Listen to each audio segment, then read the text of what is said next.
Wasabi guys, welcome back to another video. It is that time of the month here to go over another 10 underrated commander cards. And I'm going to go over 10 from the newer sets, going back to Strixhaven, if Commander 2021, Modern Horizons 2, and the newest set here, Adventures in the Forgotten Realm. But before I do, first I would like to remind you that most of you who are watching right now are not actually subscribed to the channel. So I would really appreciate it, as always, if you took a second to hit that subscribe button and the notification bell so you don't miss any future videos. I really appreciate you. So this first card here is Idol of Oblivion. Got reprinted for Commander 2021, and this is one of those cards from the Geared Populate Precon deck that I personally loved. If your deck makes tokens at all, I think it should be included. It's 2 mana for an artifact that sits on the field. You can tap at any time after you create a token to then draw a card. If you're playing any deck where it's hard to get card draw, but it's easier to make tokens, such as any kind of mono white deck, this card is going to benefit you. A lot of your resources in those decks are going to come from colorless cards. So you're going to get your land support from artifacts, and you would expect to get some card draw out of your artifacts too. The other ability is pay 8 and tap it to sacrifice it, so you get a 10/10 colorless Eldrazi creature token. For 8 mana to do that, I think on an activated ability is fantastic. On its own, that wouldn't be that special, but the fact that you have late game something to do with a card that is really good early game, that's wonderful. It means that throughout the game it's going to have some sort of usefulness to you. And the following card is a similar idea here, Pendant of Prosperity. It enters the battlefield under the control of an opponent of your choice. Also reprint for Commander 2021. You pay 2 mana and tap it to draw a card, then you may put a land card from your hand onto the battlefield, and then Pendant of Prosperity's owner draws a card, and they do the exact same thing. They get to put a land card from their hand onto the battlefield. You could throw this into a group hug deck, you could throw this into a political deck. I think it works best if you think about a commander game politically. So instead of trying to make friends with everyone, you make friends with maybe one person at a time. This card and other cards like that are perfect for that reason. Not going to be super competitive, but still, if you want to change it up a bit, if you want to make friends at the table, it's an alternative strategy that can keep this game interesting. The next card is yet another reprint for Commander 2021, Pyromancers Goggles. For a lot of red decks that play instants and sorceries, it's a 5 mana rock, which is probably why people are concerned about playing it, but if it helps, don't view this as ramp. Don't view this as a mana rock as much as a way to copy your red instants and sorceries. It only taps for 1 red mana, so it's not going to really speed up your deck. It's not going to make it easier for you to cast your spells earlier on, but whenever you use that mana and spend it on a red instant or sorcery, that spell gets copied. If all your deck is mostly red instants and sorceries, there's absolutely no reason why you shouldn't be playing this. Even if it's not the primary focus, I still think you're going to get a ton of advantage off of this. And hey, you're not really bottlenecked into only using red instants and sorceries. It's still mana you can use for your other spells. It doesn't have that kind of restriction like some other spells that provide you with mana to only use on an instant or sorcery. And the next card here is the newest one from Adventures in the Forgotten Realm, Minimus Containment, 3 mana aura in white.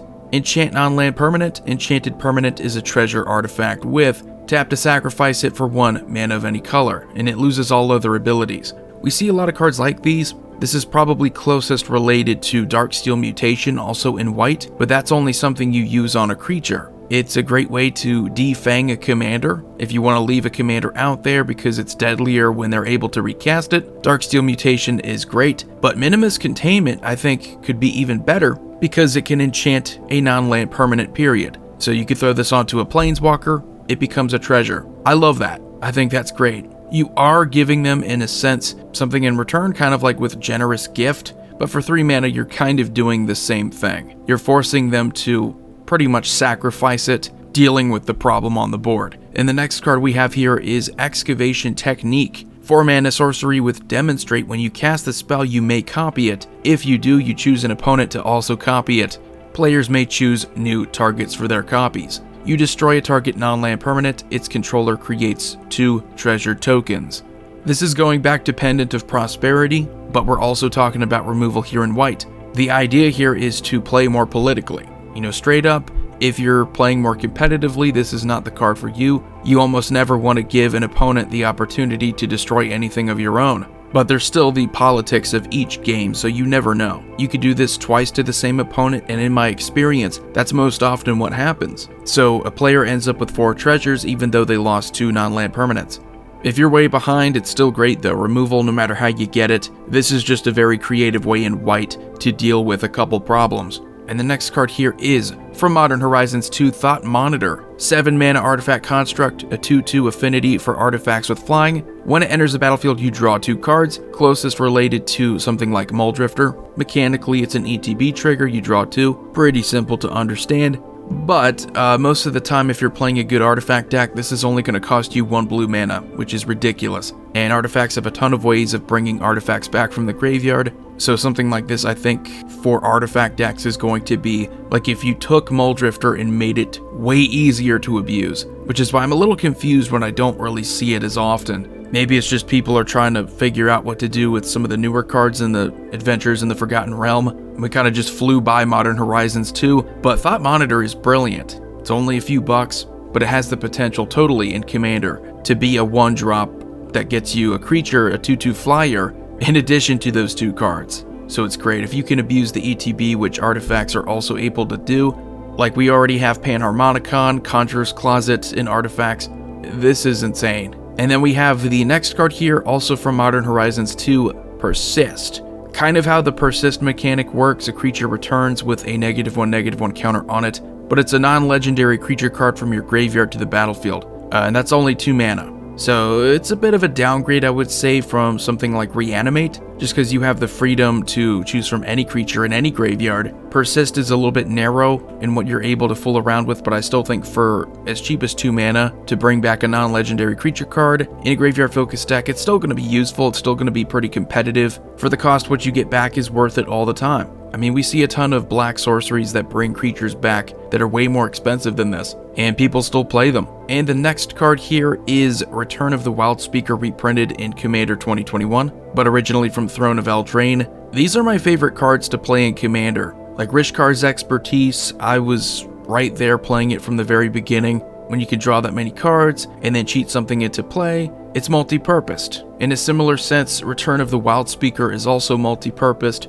and it's starting to fade in the background a little bit. I think it was crazier because people were focused on Standard. Now we see it's been reprinted, I believe, again in Adventures in the Forgotten Realms, those Commander decks. So it's going to lower in price. People are going to kind of underestimate it because of that. It's weird. That's just how our minds work. When we see something is cheaper, we don't always associate that with success. But it's a great card. I think it's going to be ubiquitous in a lot of green decks here. You're going to draw a ton of cards equal to the greatest power among non-human creatures you control, which in green, that's going to almost always be what creature you have. Very few humans, I would say, that get big anyway. Humans tend to be pretty small. And then non-human creatures you control get +3/+3, which to me, that could be better than the upside that you get with something like Rishkar's Expertise, because that +3/+3 is more likely to win you a game. If you can add +3 power to each of your creatures, you can swing out often and just kill a player. Next card here is another reprint for Commander 2021, Magister of Worth.